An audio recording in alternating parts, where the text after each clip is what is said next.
Hello homeschool families, and welcome back to another day prepping you for homeschooling fall 2020.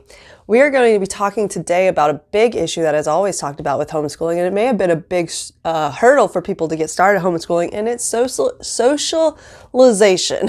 It's even hard for me to say. So today we're going to talk about 4 different ways you can keep your kids around other kids, hopefully safely during this strange time, and how to get that healthy emotional aspect for them. Here we go.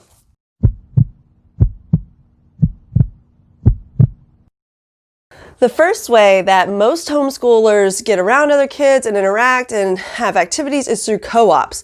These are already set in place across the country, so you can just Google your area and then homeschool co-op. A lot of them can get expensive for the classes that they teach or whatever, but a lot of them are budget friendly. Like there are several groups that I meet with that we get together and it's like a $10 subscription per year. And that's it. Like that's totally doable. That's totally doable. And if it's not, they even have like a scholarship program. So find what's there in your area, but realize they may look different during this crazy season. And so we may have to adjust.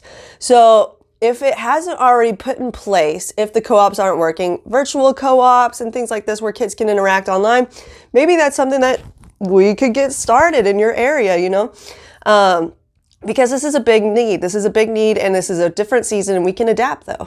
But we can adapt. The second way that you can keep your kids socialized is to reach out to other homeschool families. Find those homeschool co-ops and reach out. Just find families that have similar interests, similar ages, and get together on a regular basis, either out hiking, which is one of the safe things that we can still do, even though most of the parks are closed. Get together at people's backyards, have a backyard get together.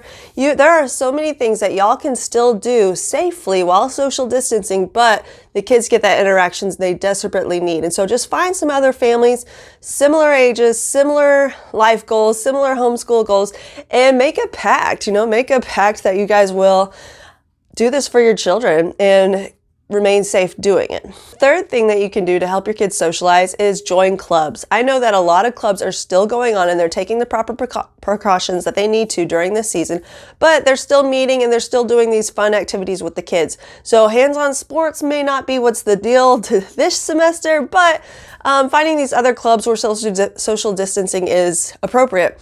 So my sons are enrolling in a robotics club, and they do meet weekly at someone's house with the mask and everything, but they also have a Zoom option available to you too, which is wonderful. So these kind of things are set in place. So just find what's in your area. And if there isn't one, remember, you have the power to create it. If you have a need, probably others in your area have the same need too. Even if you're in a rural area, find an area where lots of homeschool families can meet at a convenient location and get your kids friendships, relationships, that social emotional component.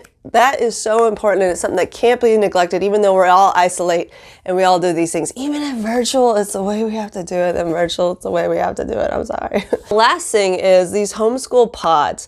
I think a lot of people have been reading these same news articles like me, where they are creating these pods where they get a teacher or whatever. Some families come together and create a small microclimate for their kids learning instead of sending them to a big public school. And so if that is something that you're interested in, go ahead and join my Facebook group, because that is what I want to do this semester too. This is something new, never done it before, but this is an idea I would really like to see kicked off during the season because there's a need. And so these homeschool pods, I want to create unit studies for the homeschool pods. So weekly lessons, science labs, applied mathematics, all the things that people are like, usually I want to help take care of that for you. So subscribe to my Facebook group. I'll link it down below, Real Homeschool Moms 2020. And there you'll find more information as it comes.